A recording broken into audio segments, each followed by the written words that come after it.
నమస్తే, welcome to SHC news. నేను మీ ఆదిత్య. ముందుగా బులెటిన్ హెడ్లైన్స్.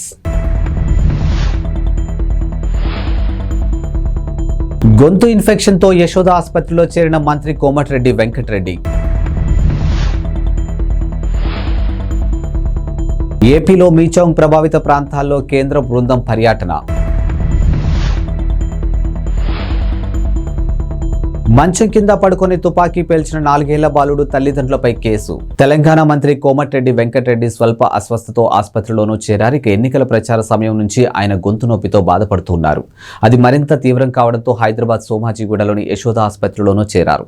ఎన్నికల ప్రచారంలో విరామం లేకుండా పాల్గొని ప్రసంగించడంతో ఆయన గొంతుకు ఇన్ఫెక్షన్ అయింది. ప్రస్తుతం చలి వాతావరణం పెరగడంతో ఉష్ణోగ్రతలు పడిపోవడంతో అది మరింత ఎక్కువైంది. ఆయనను పరీక్షించినటువంటి వైద్యులు ఇన్ఫెక్షన్ స్వల్పంగానే ఉందని, ఆందోళన చెందాల్సిన పని లేదని చెప్పారు. నిన్న ఢిల్లీ వెళ్లిన వెంకటరెడ్డి లోక్సభ స్పీకర్ ఓం బిర్లాను కలిసి ఎంపీ పదవికి రాజీనామాను చేశారు. అనంతరం తెలంగాణలోని జాతీయ రహదారులు విస్తరణ చేపట్టాలని కోరుతూ national highway authority of India chairman ను కలిసి కోరారు.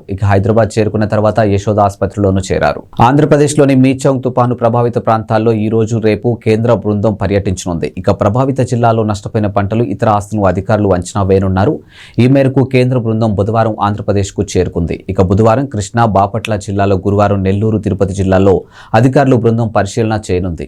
పరిశీలనకు ముందు డిజాస్టర్ మేనేజ్మెంట్ డైరెక్టర్ తో భేటీ కానుంది. 2 బృందాలుగా ఏర్పడి ప్రభావిత ప్రాంతాలకు బృంద సభ్యులు పరిశీలించున్నారు. ఆయా జిల్లాల అధికారుల నుంచి సంబంధిత సమాచారాన్ని తెలుసుకోవాలనుకుంటున్నారు. ఏపీ విపత్తు నిర్వహణ సంస్థ ఎండీ అంబేద్కర్ వెల్లడించారు.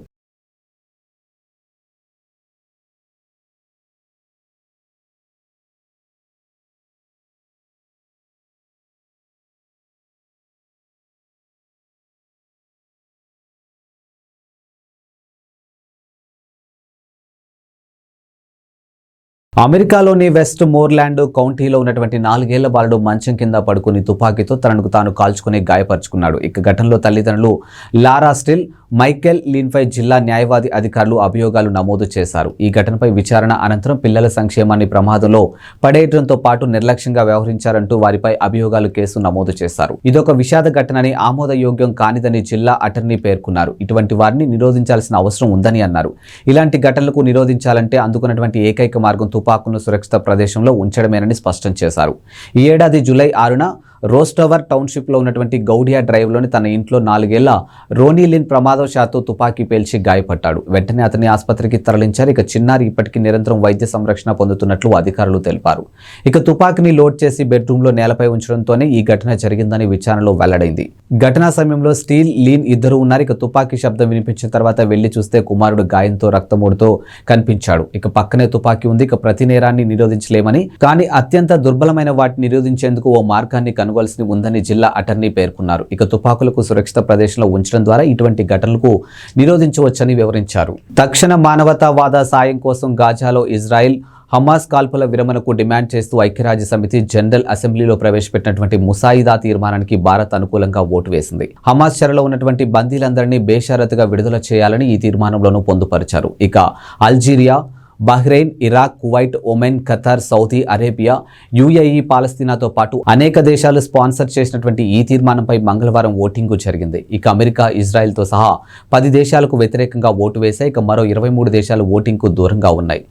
హమాస్ ఇజ్రాయెల్ యుద్ధం కారణంగా తీవ్రమైన మానవతా సంక్షోభం ఏర్పడిందని, పెద్ద ఎత్తున ప్రాణనష్టం జరుగుతుందని ఐరాసలోని భారత శాశ్వత ప్రతినిధి రుచిరా కాంబోజ్ అన్నారు. స్త్రీలు, పిల్లలు ప్రాణనష్టం అధికంగా ఉందని అన్నారు.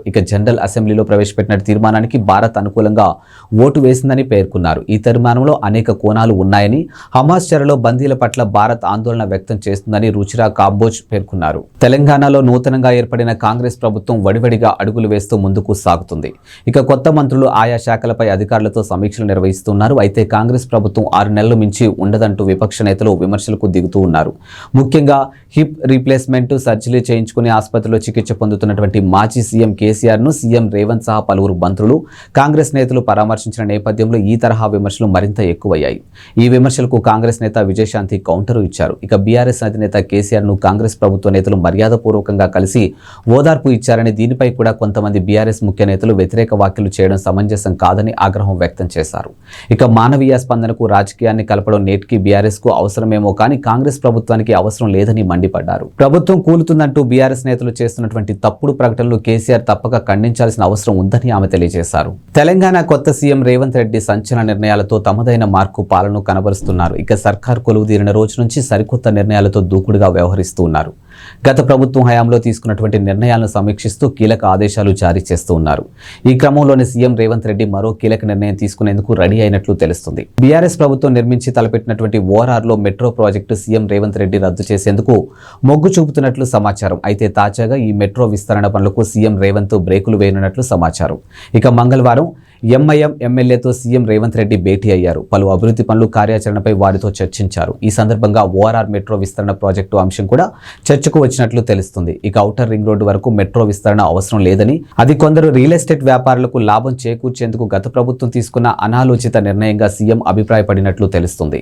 ఇక రేవంత్ రెడ్డి ఆ ప్రాజెక్టుకు రద్దు చేసి పాత నగరాన్ని విమానాశ్రయానికి అనుసంధానం చేయాలని ఆలోచిస్తున్నారట. విశ్వనగరంగా ఎదుగుతున్నటువంటి హైదరాబాద్ నగరం ఇండియాలోనే బెస్ట్ సిటీగా నిలిచింది. అది కూడా పూణే, బెంగళూరు లాంటి సిటీలను వెనక్కి నెట్టేసి మరి అత్యున్నత నగరంగాను నిలిచింది.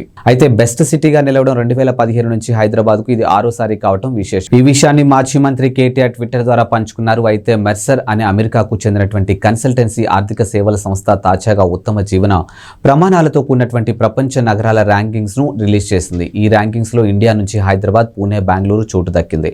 అయితే హైదరాబాద్ కు 153వ స్థానం దక్కగా పూణే 154, బెంగళూరు 156 స్థానంలో ఉండడం గమనార్హం. ఇక చెన్నై 161, ముంబై 164, కోల్కతా 170 స్థానాల్లో ఉండగా దేశ రాజధాని ఢిల్లీ అయితే 172 స్థానానికి పరిమితమైంది. తెలంగాణలో సంచలన నిర్ణయాలతో సీఎం రేవంత్ రెడ్డి తమదైన మార్కు పాలన కనబరుస్తూ ఉన్నారు. ఇక సర్కార్ కొలువుదీరిన రోజు నుంచి ఆయా శాఖల అధికారులతో వరుసగా రివ్యూలు నిర్వహిస్తూ కీలక ఆదేశాలు జారీ చేస్తూ ఉన్నారు. ఈ క్రమంలో సీఎం రేవంత్ రెడ్డి తన మాస్టర్ ప్లాన్ అమలు చేసేందుకు రంగం సిద్ధం చేస్తూ ఉన్నారు. విశ్వనగరంగా ఎదుగుతున్న హైదరాబాద్ నగరాన్ని అభివృద్ధి చేసేందుకు మీ దగ్గరున్న ప్లాన్ ఏంటని ఓ న్యూస్ ఛానల్ యాంకర్ అడిగిన ప్రశ్నకు రేవంత్ రెడ్డి చెప్పిన సమాధానం సోషల్ మీడియాలో తెగ ట్రోల్ అయింది. అప్పుడు ట్రోల్ అయిన తన ప్లాన్ ఇప్పుడు సీఎం రేవంత్ రెడ్డి అమలు చూపేందుకు సిద్ధమవుతూ ఉన్నారు.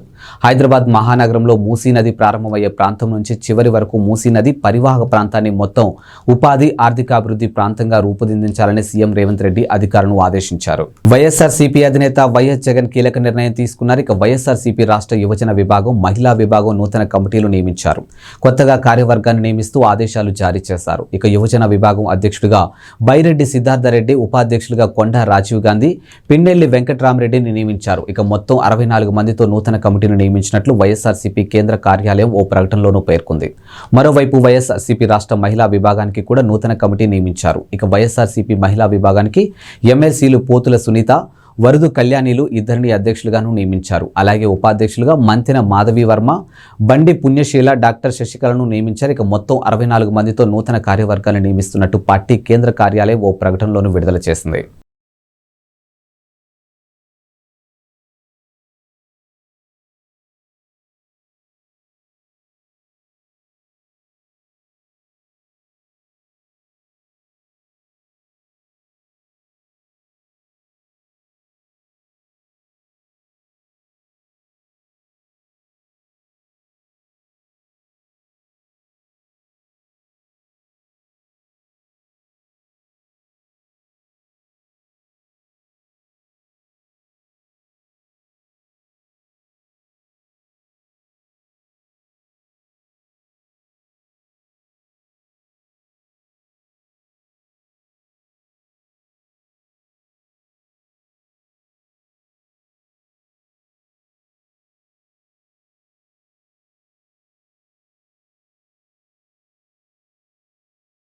శ్రీశైలం ఆలయ పాలక మండలి కీలక నిర్ణయాలు తీసుకుంది. ఇక దేవస్థానం పరిపాలనా భవన్లో చైర్మన్ రెడ్డివారి చక్రపాణి రెడ్డి అధ్యక్షన సమావేశం నిర్వహించారు.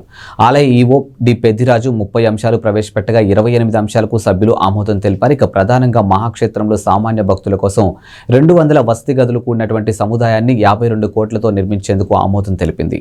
ఇక శ్రీశైలం క్షేత్ర పరిధిలో ట్రాఫిక్, పార్కింగ్ సమస్యను అధిగమించేందుకు టోల్ గేట్, నంది సర్కిల్ మొదలైన చోట్ల 38.50 లక్షలతో ఫ్రీ కాస్ట్ సెంటర్ డివైడర్లు ఏర్పాటుకు అంచనాలకు గ్రీన్ సిగ్నల్ ఇచ్చారు. అంతేకాదు 29 లక్షలతో క్షేత్ర పరిధిలో పలుచోట్ల సీసీ రహదారుల నిర్మాణానికి ఆమోదించారు. శిఖరేశ్వర ఆలయ ప్రహరీ బండపరుపు సిమెంటు రహదారి పనులకు 49 లక్షలు కేటాయించారు. ఇక సిద్ధారామప్ప జంక్షన్ మలుపు వద్ద 15 లక్షలతో పనులు చేపట్టాలని, కళ్యాణకట్ట వద్ద 13 లక్షలతో మరమ్మతులు, అభివృద్ధి పనులు చేయడానికి ఆమోదం తెలిపారు. శ్రీశైల క్షేత్ర స్థల పురాణం, చరిత్ర, క్షేత్ర ప్రత్యేకతను పొందుపరుస్తూ చిత్రాలతో కూడినటువంటి టేబుల్ బుక్ ప్రచురించేందుకు సభ్యులు ఓకే చెప్పారు.